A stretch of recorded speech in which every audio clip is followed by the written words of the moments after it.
Everyone, it's Michael here, and now we're at chapter 14, which is about podcasts.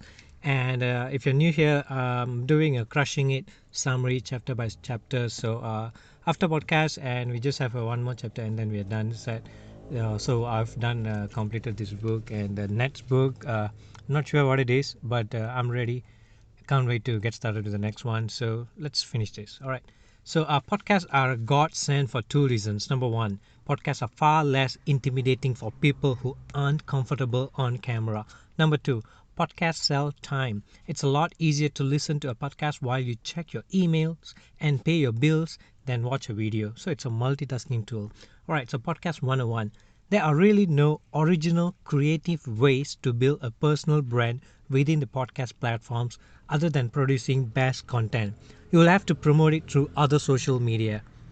Imagine this: you pull out your iPhone and hit the voice memo button. You record your conversation of a movie review with your best friend and upload online.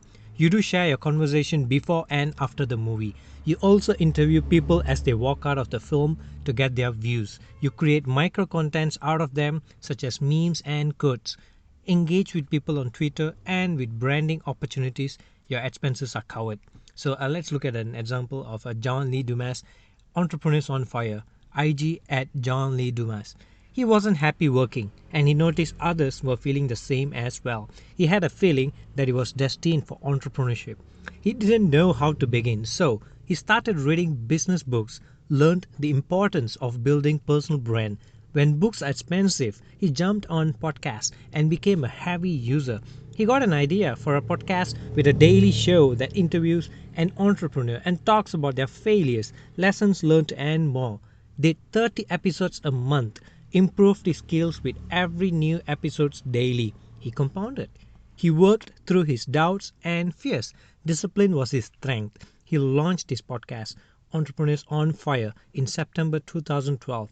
Started receiving invitations to conferences, and through that was able to interview bigger names. His secret is that if you're willing to commit to delivering free, valuable, and consistent content, you are going to build an audience from that.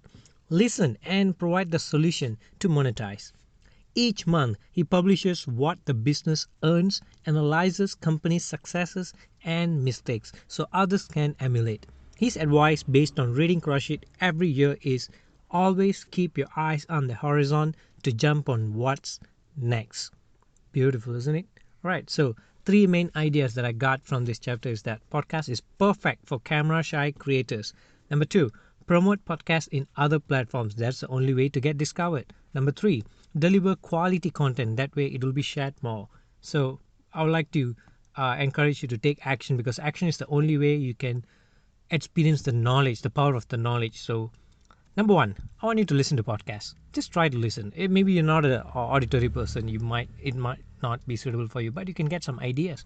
So listen to podcasts. Number two, identify the niche that excites you. Go experiment around. Find the one that ticks you. You can take a month.